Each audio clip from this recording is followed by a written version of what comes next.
Hello hi ನಮಸ್ಕಾರ. ನೋಡಿ, ಸಂಸ್ಕೃತಿ ಅನ್ನೋದು ಅದು ಹುಟ್ಟಿನಿಂದ ಬರಬೇಕು ಅಥವಾ ನಮ್ಮ ತಂದೆ ತಾಯಿಯವರಿಂದ ಬಂದಿರಬೇಕು, ರಕ್ತದಲ್ಲಿ ಬಂದಿರಬೇಕು. ನಾವು ಹೀಗೆ ಕಾರಲ್ಲಿ ಹೋಗ್ತಾ ಇದ್ವಿ.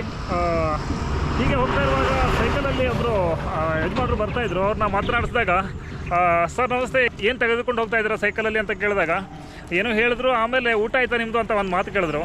ಆ ಮಾತಿಗೆ ಖುಷಿಯಾಗಿ ಅವ್ರನ್ನ ಈಗ ಮಾತನಾಡ್ಸೋಣ ಅಂತ ನಾನು ಗಾಡಿ ನಿಲ್ಲಿಸ್ಬಿಟ್ಟು ಈ ಕಡೆ ಬಂದಿದ್ದೀವಿ. ಸರ್ ನಮಸ್ಕಾರ. ನಮಸ್ಕಾರ. ಯಾವ ನಿಮ್ಮದು? ಕೇದಿಗಳ್ಳಿಪಾಳ್ಯ. ಈಗ ನಿಮ್ಮ ಸೈಕಲಲ್ಲಿ ಏನು ತಗೊಂಡು ಹೋಗ್ತಾ ಇದ್ದೀರಾ? ಇದು ಮುಸ್ರೆ ಹೋಟ್ಲದು ಕುಳಿ ಕುಡ್ಸಕ್ಕೆ. ಓ, ಹೋಟ್ಲಲ್ಲಿ ಲಾಸ್ಟಲ್ಲಿ ಉಳಿದಿರೋದು. ಓಹೋ, ಇದು ತರಕಾರಿ ಮತ್ತು ಯಾವ್ದು ಇರುತ್ತೆ? ತರಕಾರಿ, ಹಣ್ಣು ಹಂಪಲು ಎಲ್ಲ ಇರುತ್ತೆ. ಓಹೋ, ಇದು ಎಲ್ಲೂ ವೇಸ್ಟ್ ಆಗಕ್ಕೆ ಬಿಡಲ್ಲ? ಬಿಡಲ್ಲ. ಫ್ರೆಶ್ ಎಲ್ಲ ಹಣ್ಣು, ತರಕಾರಿ, ಹಣ್ಣು ಹಂಪಲು. ಅಲ್ಲ, ಈಗ ಹೋಟೆಲ್ ಅಂದ್ರೆ ತುಂಬಾ ದೂರದಲ್ಲಿ ಇದೆ, ಹತ್ರದಲ್ಲಿ ಅಂತ ಅರ್ಧ ಕಿಲೋಮೀಟರ್. ಓಹೋ, ಇದನ್ನ ತೆಗೆದುಕೊಂಡು ಹೋಗಿ ನಿಮ್ಮ ಕುಳಿ ಕುಡಿಸ್ತೀವಿ. ಓಹೋ, ನಿಮ್ ದನ ಇದೆಯಾ? ಬನ್ನಿ ಮುಂದೆ ಹೋಗೋಣ. ಹಾಗೆ ಸ್ವಲ್ಪ ದೂರ ನಡ್ಕೊಂಡು ಹೋಗ್ಬೋದಲ್ಲ? ಆಗ್ಬೋದು. ಪಾಪ ಅವರು ಸೈಕಲಲ್ಲಿ ಆಕ್ಚುಲಿ ನೀವು ಊಟ ಆಯ್ತು ಅಂತ ಕೇಳಿದ್ರಲ್ಲ? ಆಯ್ತು, ನಮ್ದು ಊಟ ಆಯ್ತು.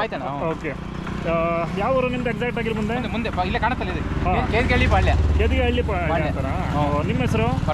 ಪರಮೇಶ್ ಅಂತಾರ? ಇದು ಪ್ರತಿ ದಿವಸ ಇದೇ ಕೆಲಸ ನೀವು ಮಾಡೋದು? ಇದೇ ಕೆಲಸ ಮಾಡ್ತೀವಿ. ಓಹೋ, ಈಗ ನಮ್ಮ ಮನೇಲಿ ಕೂಡ ಅಕ್ಕಚ್ಚು ಅಂತ ಹೇಳ್ತಾರೆ. ಇಲ್ಲಿ ಏನಂತ ಕರೀತಾರೆ ಇದಕ್ಕೆ? ಮುಸ್ರೆ ಅಂತಾರೆ. ಮುಸ್ರೆ ಅಂತಾರ? ಓಹೋ, ಓಕೆ. ಇದಕ್ಕೆ ಕುಡಿಸೋದ್ರಿಂದ ಏನು ಆರೋಗ್ಯಕ್ಕೆ ತೊಂದರೆ ಇಲ್ಲ. ಉಪ್ಪಿನಂಶ ಎಲ್ಲ ಇರುತ್ತೆ, ಎಣ್ಣೆ, ಜಿಡ್ಡು. ಕರೆಕ್ಟ್, ತರಕಾರಿನೂ ಇರುತ್ತಲ್ಲ, ಜಿಡ್ಡಂಶ ಇರುತ್ತೆ, ಎಣ್ಣೆ ಎಲ್ಲ. ಓಹೋ, ಮಿಕ್ಸ್ ಆದ್ರೆ ಮಾಡೋದಾ?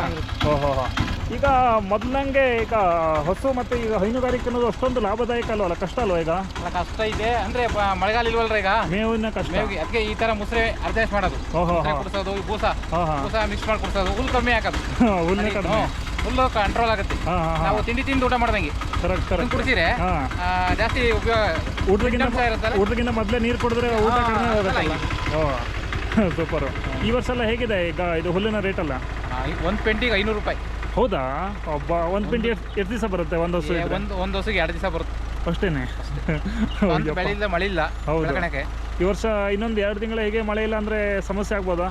ಸದ್ಯಕ್ಕೆ 1 ತಿಂಗಳು ಹೊತ್ತಾಗಿ ಬಂದ್ರೆ ನಡೆಯುತ್ತೆ. 2 ತಿಂಗಳು ಅಂದ್ರೆ ಕಷ್ಟ, ಬಹಳ ಕಷ್ಟ ಇದೆಯಲ್ಲ. ಬಹಳ ಕಷ್ಟ. ಕುಡಿಯಕ್ಕೆ 1000 ಅಡಿ ಬೋರ್ ಹಾಕ್ಸಿರೋ ನೀರಿಲ್ಲ. ಹೌದಾ? 1000 ಅಡಿ. ಓಹೋ, ಇದು ಯಾವ ತಾಲೂಕಿಗೆ ಬರುತ್ತೆ ಇದು? ಚಿಕ್ಕನಾಗ್ನಲ್ಲಿ. ಓಹೋ, ತುಮಕೂರು ಡಿಸ್ಟಿಕ್ಕು, ಚಿಕ್ಕನಾಗ್ನಲ್ಲಿ. ಓಹೋ, ಒಂದು ಬೋರ್ವೆಲ್ 1,000 ಹೋಗೈತಲ್ಲ. ಹಬ್ಬ, 1.5 ಲಕ್ಷ ಆಗುತ್ತೆ ಬರೀ ಬೋರ್ ಕೊರ್ಸಕ್ಕೆ. ಓಹೋ, ನೀರು ಬಿದ್ದರೂ ದುಡ್ಡು, ನೀರು ಬೀಳದಿರೋ ದುಡ್ಡು. ಅವ್ರಿಗೆ ಕೊಡ್ಲೇಬೇಕಲ್ಲ?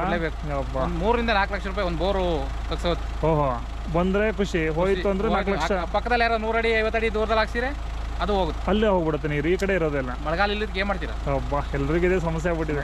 ಪಾಪ ನೀವು ಹಸುವಿಗಾಗಿ, ದನಕರುಗಳಿಗಾಗಿ ಇಷ್ಟೊಂದು ದೂರ ಟ್ರಾವೆಲ್ ಮಾಡ್ತಿರಲ್ಲ, ಮಾಡೋದು ಅವ್ರ ಆಶೀರ್ವಾದ ಇರುತ್ತೆ. ಖಂಡಿತ. ಪ್ರಾಣಿ ಯಾವ್ದಾದ್ರು ಒಂದು ನಮಗೆ ಹೆಲ್ಪ್ ಆಗುತ್ತೆ. ಖಂಡಿತ. ಅವರಿಂದ ಮೇವು, ಸಗಣಿ ಸಿಗುತ್ತೆ ನಮಗೆ. ನಮಗೆ ಹೈನುಗಾರಿಕೆ ಕರೆಕ್ಟ್ ಸಿಗುತ್ತೆ, ಅನುಕೂಲ. ಆಗ್ಲಿ, ಒಳ್ಳೇದಾಗ್ಲಿ ಸರ್. ನೋಡಿ, ನಿಮ್ಮ ಶ್ರಮಜೀವಿಯನ್ನ ನೋಡಿ ನಮ್ಗೆ ಬಹಳ ಖುಷಿ ಆಯ್ತು. ಇದರಲ್ಲಿ ನಮ್ದು ಶಿರ್ಸಿ, ಉತ್ತರ ಕನ್ನಡ. ಕರೆಕ್ಟ್. ಬಂದಿದ್ರ ಆ ಕಡೆ? ಬಂದಿಲ್ಲ. ನಮ್ಮ ಟೂರ್ ಎಲ್ಲ ಬರ್ತಾರಲ್ಲ, ಸುಬ್ರಹ್ಮಣ್ಯ ಅಲ್ಲ, ನಮ್ಮ ಹೆಂಗಸರು ಬಂದವ್ರಿ. ಹೌದಾ? ನಮ್ಮ ಮನೆಯವರೆಲ್ಲ ಬಂದವ್ರಲ್ಲಿ. ಹೌದಾ? ಇವರು ಉಡುಪಿ ಕಡೆಯವರು. ಎಲ್ಲಿರು? ಇದೇ ತೋಟದವರು. ಓಹೋ, ಇಲ್ಲೇ ಹೋಟ್ಲು ಮಾಡ್ಕೊಂಡು ಹೋಗ್ರೆ. ಮೊದಲು ಜಮೀನ್ ಐತಿ ಅವ್ರು. ಕುಂದಾಪುರ. ಕುಂದಾಪುರದವರು. ಬ್ರಾಹ್ಮಣ್ಸು. ಒಂದು 40 ವರ್ಷದಿಂದ ಇಲ್ಲೇ. ನಿಮ್ಮಲ್ಲಿ ಚಿಕ್ಕ ಮಕ್ಕಳು ಏನಾದ್ರು ಇದಾರ? ಇಲ್ಲ, ಚಿಕ್ಕರಿಲ್ಲ. ಓಹೋ, ಈಗ ಹಸು ಹಾಲು ಕರಿತೀರಾ ನೀವು? 6 ಗಂಟೆ ಮೇಲೆ. 6 ಗಂಟೆ ಮೇಲ? ಓಕೆ, ನಾನು ನಿಮ್ಗೆ ಇನ್ನೊಂದು ಕೊಡ್ತೀನಿ. ಈಗ ಅದು ತೆಗೆದುಕೊಂಡು ಹೋಗಿ ಹಾಲಲ್ಲಿ ಮಿಕ್ಸ್ ಮಾಡಿ ಬೀಸ ಕೊಡಿರಿ, ಆಯ್ತಾ? ಅದು ಮಿಲೆಟ್ ಅಂತ ಗೊತ್ತಲ್ಲ, ನೀವು ರಾಗಿ ಇದೆಲ್ಲ ಬರುತ್ತಲ್ಲ ಮಿಲೆಟ್, ಕೊಡ್ತೀನಿ, ಅದನ್ನ ನೀವು ಬಳಸ್ಕೊಳ್ಳಿ, ಆಯ್ತಾ? ಹಾಂ, ಥ್ಯಾಂಕ್ ಯು ಸೊ ಮಚ್. ನಿಲ್ಲಿ, ಹೋಗ್ಬೇಡಿ. ನೋಡಿ, ಪಾಪ ಎಷ್ಟೆಷ್ಟು ದೂರದಿಂದ ಸೈಕಲ್ ಇದಕ್ಕೆ ಪೇ ಮಾಡಿ ದುಡ್ಡು ಕೊಡ್ಬೇಕು ಅವ್ರ ಹೋಟೆಲ್ ಅವರಿಗೆ? ಇಲ್ಲ, ಫ್ರೀ ಕೊಡ್ತಾರೆ. ಆಗ್ಲಿ, ಅದೊಂದಾರು ಒಳ್ಳೇದು ಮಾಡ್ತಾರಲ್ಲ. ಮಾಡ್ತಾರೆ. ಸೂಪರ್. 1 ನಿಮಿಷ ನಿಲ್ಲಿ. ಹಾಂ, ತಗೊಳ್ಳಿ ಸರ್. ಇದು ಹಾಲಿಗೆ ಮಿಕ್ಸ್ ಮಾಡ್ಕೊಂಡು ಬೆಳಿಗ್ಗೆ ಕುಡಿಬೇಕು, ಆಯ್ತಾ?